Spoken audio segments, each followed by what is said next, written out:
Hello friends. Today we are going to learn comparative advantage theory by David Ricardo. In some of the previous lectures we have seen that what are the reasons behind emergence of trade.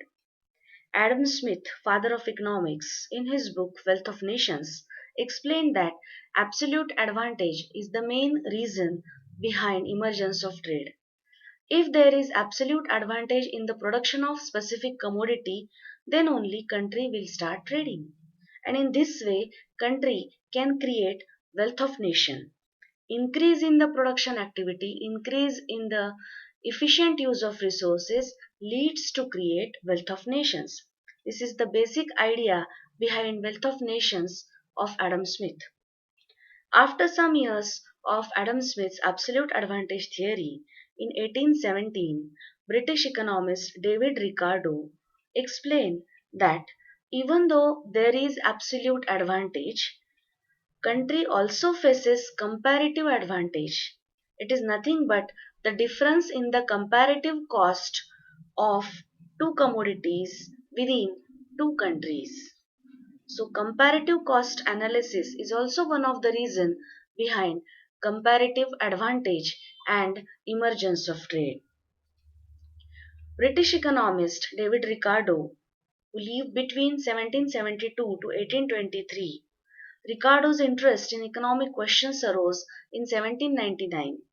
When he read Adam Smith's Wealth of Nations, Ricardo's aspects that made him to be known across the world in his contribution to the law of comparative advantage. He wrote his first economics article at age 37 and then spent the following 14 years, his last ones as a professional economist. Comparative advantage is a term associated with David Ricardo. This term was coined in 19th century. David Ricardo in his book Principles of Political Economy and Taxation has systematically explained the concept of comparative advantage of trade. He emphasized that even though there is no absolute advantage for both the countries, still countries trade. Cause behind it is the opportunity cost. We all are aware about the opportunity cost because we have seen this concept in the first year microeconomics. Opportunity cost is nothing but the next best alternative sacrifice. Basically, trade theory is based on the concept of opportunity cost. If opportunity cost is comparatively higher, automatically country starts trading for that type of commodity having less comparative having less opportunity cost in the production process. Here I would like to highlight what is the basic difference in absolute advantage and comparative advantage. As we have seen that absolute advantage concept was explained by Adam Smith. According to him, absolute advantage means being more productive or cost efficient than other country. And comparative advantage relates to how much productive or cost efficient one country is than another. Principle of comparative advantage. Comparative advantage occurs when one country can produce a good or service at a lower opportunity cost than another.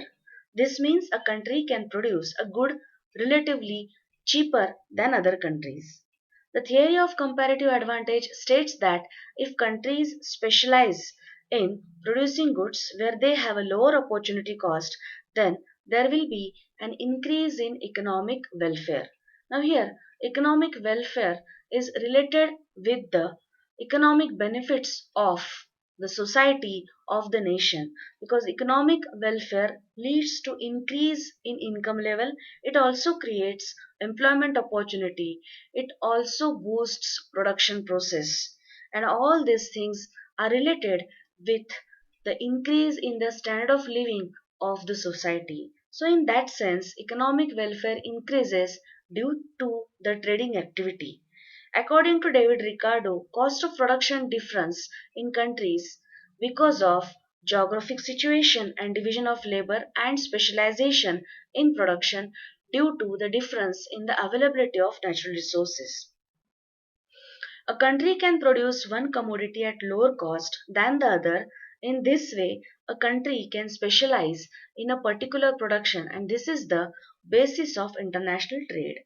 Here, Ricardo has tried to explain that why there is comparative difference in the cost, and he explained that geographical situation, climatic conditions leads to the specialization of specific type of product.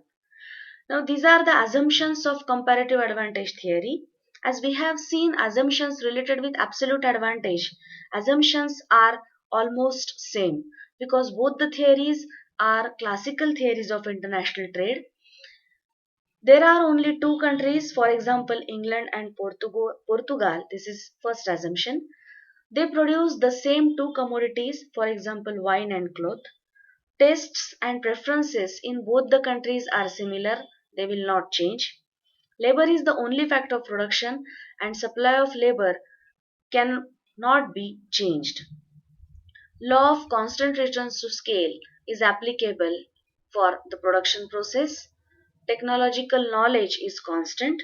Resources are fully employed by both the countries. It means full employment assumption is there.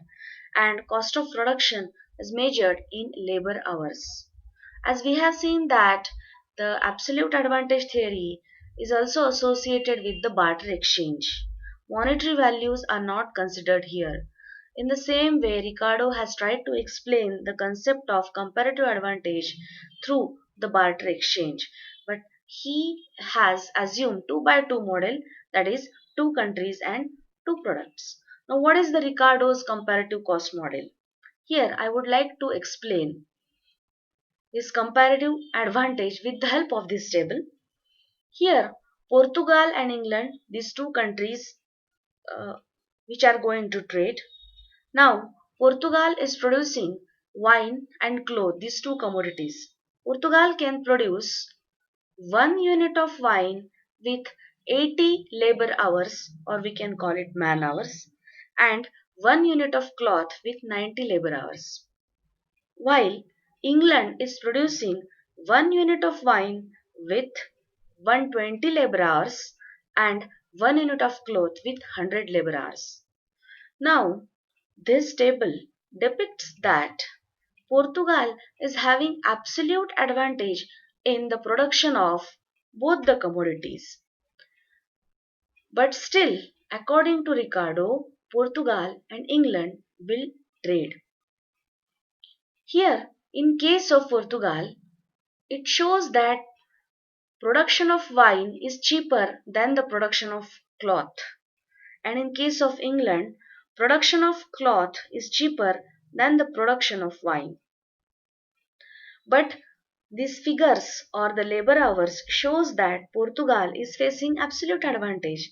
Now the question arises, in this situation, is it beneficial for Portugal to trade with England? And in what way Portugal will trade? Now we will see this in the next table.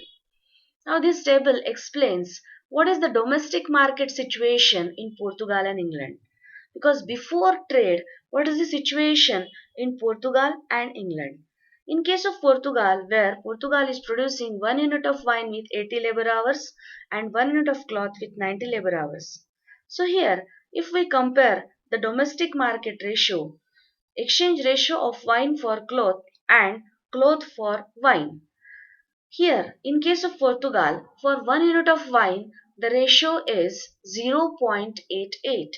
It means that wine is cheaper in Portugal. And for 1 unit of cloth, the ratio is 1.12. It means that production of cloth is costly in Portugal. This is the domestic situation. Now, in case of England, for 1 unit of wine, they are exchanging 1.2 units of cloth, and for 1 unit of cloth the ratio is 0.83, means cloth is cheaper in England. So this is the domestic situation, and when it shows that production of wine within Portugal is in the advantageous position, So it is very clear that Portugal may specialize in the production of wine. And in England, if production of cloth is advantageous on the background of production of wine, so England will specialize in the production of cloth. So the concept of opportunity cost in comparative advantage by Ricardo, we can explain this on the background of previous table. The theory of comparative advantage introduces opportunity cost as a factor for analysis in choosing between different options for production.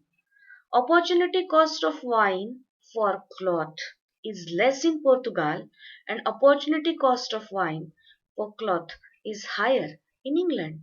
So when trade takes place, Portugal will import cloth from England and export wine to them. England will import wine from Portugal and export cloth to them.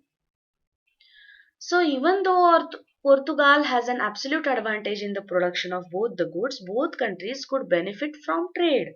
So Ricardo has tried to explain that how it is beneficial for both the countries with the help of this table, because wine is relatively less costly in Portugal and Portugal has a comparative advantage in wine.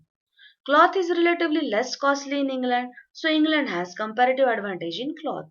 So that's why Portugal and England will start trading. Now, if two countries starts trading with each other, what is the international situation? Here, in this table, ratio at international level has been explained. Because Portugal gets 0.66 units of cloth for 1 unit of wine and England gets 1.5 units of wine for 1 unit of cloth.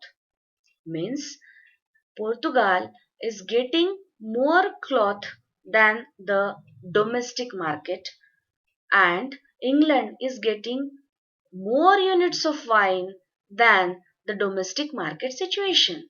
In case of cloth, Portugal gets 0.09 units of wine for 1 unit of cloth and England gets 1.11 units of cloth for 1 unit of wine.